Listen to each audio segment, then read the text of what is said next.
Salam sejahtera di dalam kasih Tuhan Yesus Kristus, Shalom. Bapak Ibu yang dikasihi dan diberkati oleh Tuhan, senang kita bisa berjumpa kembali dalam channel saya. Dan saya rindu membagikan kebenaran firman Tuhan untuk kita renungkan bersama. Sebelum itu kita mohon tuntunan Tuhan, mari kita berdoa. Bapa dalam surga, kami mengucap syukur untuk kesempatan hidup yang Kau beri. Terima kasih untuk waktu ini. Kami akan membaca dan merenungkan firman-Mu. Kami mohon tuntunan dan bimbingan, pimpinan dan kekuatan dari Tuhan. Bukan hanya mengerti setiap maksud Tuhan di hidup kami, tapi juga dikuatkan untuk melakukannya di hidup setiap hari. Pakailah hamba-Mu dalam memberitakan firman ilahi untuk menjadi kekuatan bagi setiap pendengar. Berfirmanlah bagi kami Tuhan Yesus, dalam nama Yesus kami berdoa. Amin. Saudara-saudara yang dikasihi dan diberkati Tuhan, bacaan firman Tuhan kita saat ini dalam Injil Lukas pasal 6 ayat 27 sampai 36. Kasihilah musuhmu. Tetapi kepada kamu yang mendengarkan aku berkata, kasihilah musuhmu, berbuatlah baik kepada orang yang membenci kamu, mintalah berkat bagi orang yang mengutuk kamu, berdoalah bagi orang yang mencaci kamu. Barang siapa menampar pipimu yang satu, berikanlah juga kepadanya pipimu yang lain. Dan barang siapa yang mengambil jubahmu, biarlah juga ia mengambil bajumu. Berilah kepada setiap orang yang meminta kepadamu, dan janganlah meminta kembali kepada orang yang mengambil kepunyaanmu. Dan sebagaimana kamu kehendaki supaya orang perbuat kepadamu, perbuatlah juga demikian kepada mereka. Dan jikalau kamu mengasihi orang yang mengasihi kamu, apakah jasamu? Karena orang-orang berdosa pun mengasihi juga orang-orang yang mengasihi mereka. Sebab jikalau kamu berbuat baik kepada orang yang berbuat baik kepada kamu, apakah jasamu? Orang-orang berdosa pun berbuat demikian. Dan jikalau kamu meminjamkan sesuatu kepada orang, karena kamu berharap akan menerima sesuatu daripadanya, apakah jasamu? Orang-orang berdosa pun meminjamkan kepada orang-orang berdosa, supaya mereka menerima kembali sama banyak. Tetapi kamu, kasihilah musuhmu, dan berbuatlah baik kepada mereka, dan pinjamkanlah dengan tidak mengharapkan balasan. Maka upahmu akan besar, dan kamu akan menjadi anak-anak Allah yang Maha Tinggi. Sebab Ia baik terhadap orang-orang yang tidak tahu berterima kasih, dan terhadap orang-orang jahat. Hendaklah kamu murah hati, sama seperti Bapamu adalah murah hati. Saudara-saudara yang dikasihi Tuhan, catatan firman Tuhan ini disebut dituliskan kepada kamu yang mendengarkan aku. Artinya firman ini ditujukan hanya kepada mereka yang mau mendengarkan saja. Tapi mendengar di sini bukan hanya sekedar terdengar, tapi mau untuk badengar seperti bahasa kita. Maka kepada kamu yang mau badengar, yang mau mendengarkan aku, Tuhan bilang, kasihilah musuhmu. Berbuatlah baik kepada orang yang membenci kamu. Mintalah berkat bagi orang yang mengutuk kamu. Berdoalah bagi orang yang mencaci kamu. Saya pikir ajaran Yesus ini adalah sebuah ajaran yang sangat paradoks atau bertolak belakang dengan keinginan kita. Karena pada kenyataannya yang kita kasihi tak mungkin musuh kita lah. Pasti orang-orang yang juga mengasihi kita. Dan doa-doa kita tak mungkin kita alamatkan bagi orang-orang yang mencaci kita. Pasti untuk orang-orang yang memberkati kita, membagi rezekinya untuk kita, ataupun pernah menolong kita. Tapi memang seringkali doa kita hanyalah bagi keluarga kita. Dan kalaupun kita mendoakan orang yang mencaci kita, pasti doa kita adalah lumpuhkan dia Tuhan, hancurkan hidupnya Tuhan. Dan kalau boleh balas dendamku padanya. Itulah kita. Bagaimana mungkin kita mau meminta berkat darinya? Mana mau? Saya kira pesan-pesan firman Tuhan kali ini sangat jelas. Yesus menyampaikan pesan yang sangat jelas. Bagian yang pertama ayat 27 sampai 31. Bahwa kita tidak boleh membalas dendam untuk setiap perbuatan jahat yang kita alami. Maka kita perlu untuk mengubah cara berpikir kita tentang perbuatan kasih.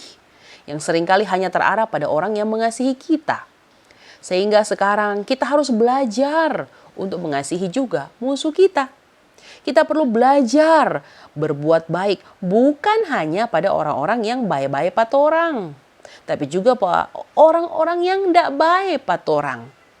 Kita tidak hanya meminta berkat dari orang yang suka memberkati kita, tetapi perlu meminta berkat juga pada orang yang mengutuk kita. Dan kita perlu belajar bukan hanya mendoakan orang-orang yang telah baik pada kita, tapi bahkan pun bagi orang-orang yang mencaci kita. Malah Alkitab berkata, barang siapa yang menampar pipimu yang satu, berikan juga pipimu yang lain. Barang siapa mengambil jubahmu, biarkan juga ia mengambil bajumu. Berikan dan jangan meminta kembali apabila orang mengambil kepunyaanmu. Ayat-ayat ini sepertinya memang menjadikan kita kelihatan lemah dan tak berdaya.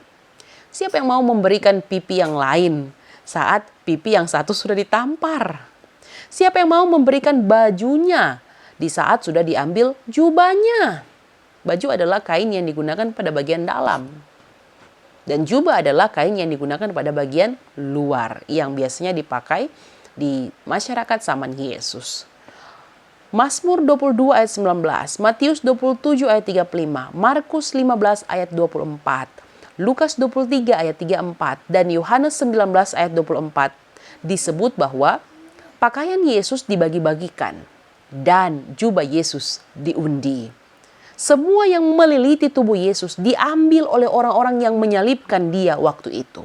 Apa artinya bagi kita dihubungkan dengan bacaan ini?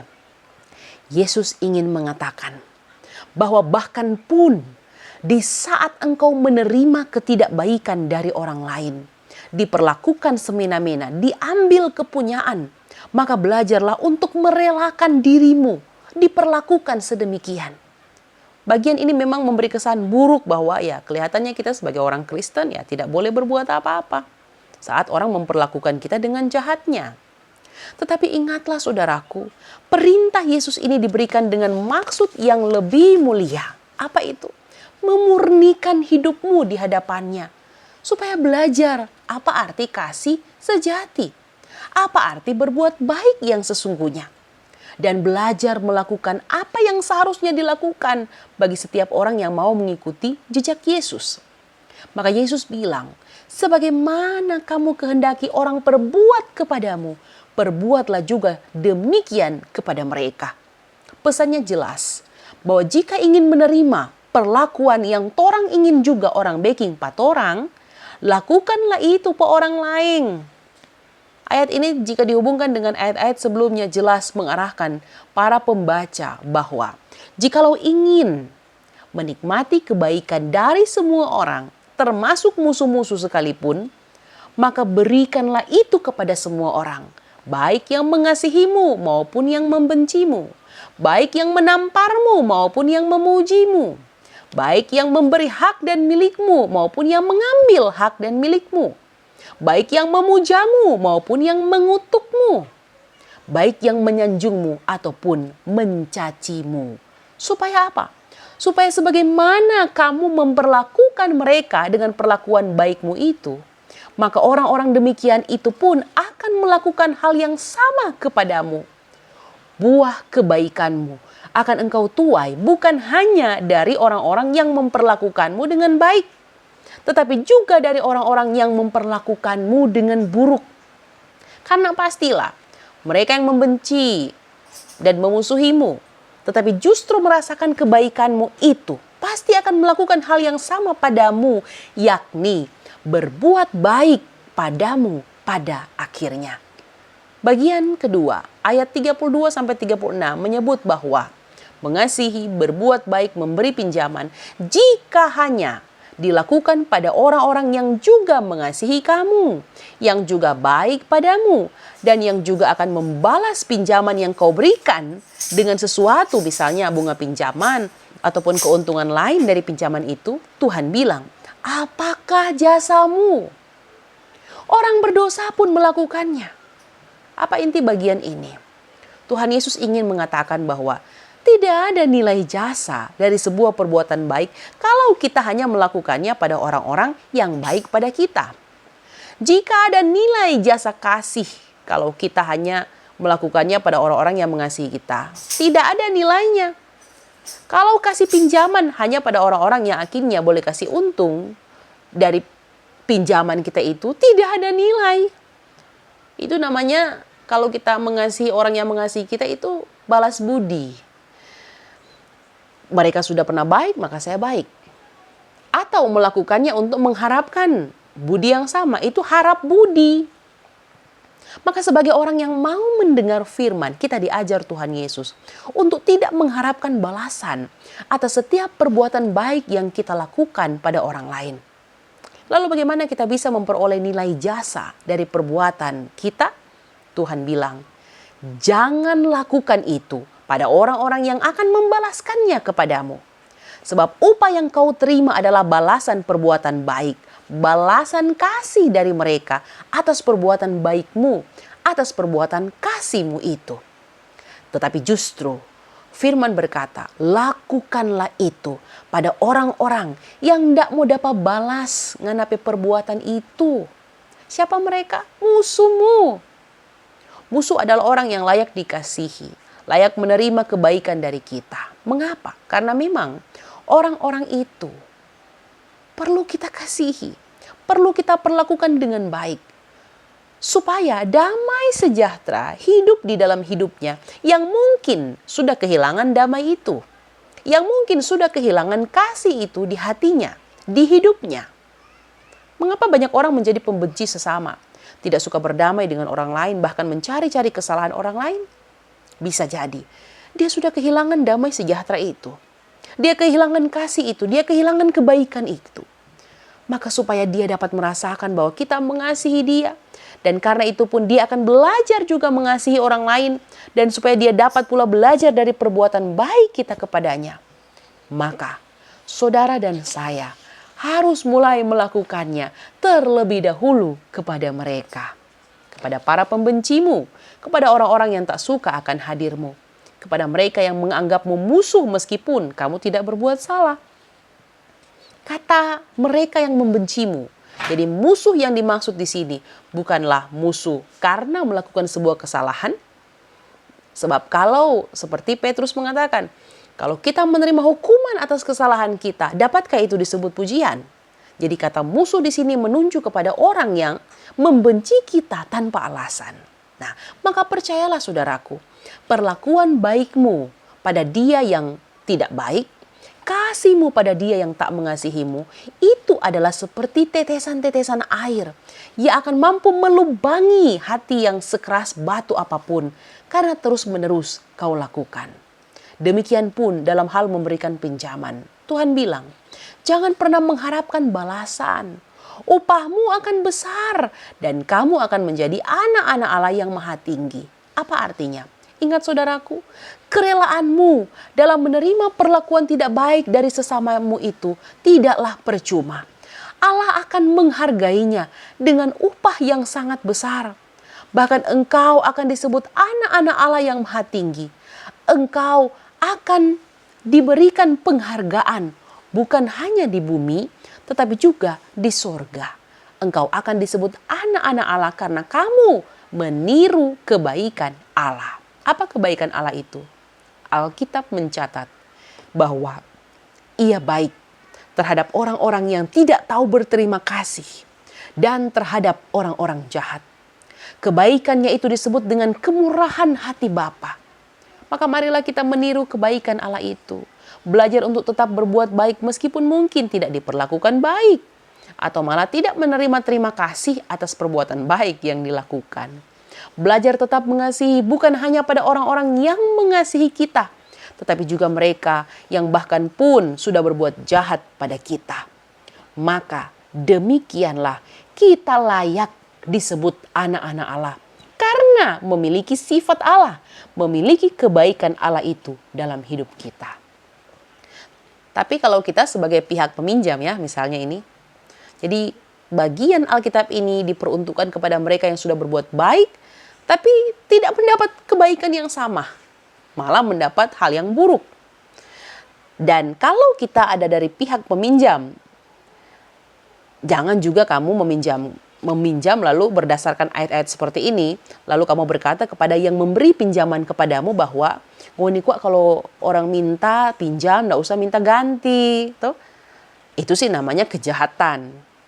Pakai ayat firman untuk melegalkan ketidakjujuran. Nah, ayat ini ditujukan kepada orang-orang yang justru sudah berbuat baik, tapi ternyata tidak diperlakukan baik. Dan bukan kepada saudara-saudara yang memanfaatkan kebaikan orang lain. Jadi beda ya. Maka saudaraku, jadilah sama seperti Bapamu yang murah hati itu. Dua inti pembacaan kita ialah yang pertama, ayat 27-31. Belajarlah untuk mengasihi musuh dan teruslah berbuat baik kepada orang yang membencimu. Mintalah berkat pada mereka, berdoa bagi orang yang mencaci kamu, relakan dirimu diperlakukan dengan tidak baik. Tetapi tetaplah menjadi orang baik, orang yang penuh kasih dan pengampunan. Karena jikalau kamu sanggup melakukan semuanya itu, orang lain pun akan melakukannya untuk dirimu. Pesan kedua, ayat 32-36. Jangan mengasihi, berbuat baik atau meminjamkan hanya pada orang-orang yang baik dan mengasihimu. Atau hanya mengejar keuntungan dari pinjamanmu. Ingat, orang berdosa pun melakukannya. Kamu anak Tuhan, tirulah teladan Tuhanmu. Ia baik pada mereka yang jahat dan tidak tahu berterima kasih. Maka milikilah kasih yang tanpa batas itu. Kebaikan yang tanpa batas itu. Kepada siapa? Kepada mereka yang jahat padamu. Musuhmu. Mengapa perlu kita mengasihi mereka? Karena nilai jasa kepada mereka jauh lebih tinggi dibanding dengan kebaikanmu pada orang yang baik padamu. Orang baik menerima kebaikan yang sama, itu biasa. Itu yang saya sebut balas budi. Orang Kristen tidak boleh cuma baik dan kasih karena balas budi. Sebab orang dunia pun melakukannya. Lakukanlah teladan kebaikan Allah, maka upahmu akan besar. Milikilah kemurahan hati dalam mengasihi, dalam berbuat baik, dalam memberi pinjaman, seperti Bapamu yang murah hati. Amin. Mari kita berdoa. Terima kasih Tuhan untuk firman yang boleh memberkati kami. Ajar kami memiliki kemurahan hati Bapa untuk tetap mengasihi sesama, berbuat baik pada sesama. Bahkan pada yang berbuat jahat dan tidak tahu berterima kasih. Karena kami dituntut Tuhan mengikuti teladan Kristus. Sebab kalau hanya melakukannya pada orang-orang yang baik dan mengasihi kami tidak punya nilai jasa. Tuhan kuatkan, mampukan kami untuk melakukan kebenaran firman-Mu di hidup kami. Dalam nama Yesus kami berdoa. Amin.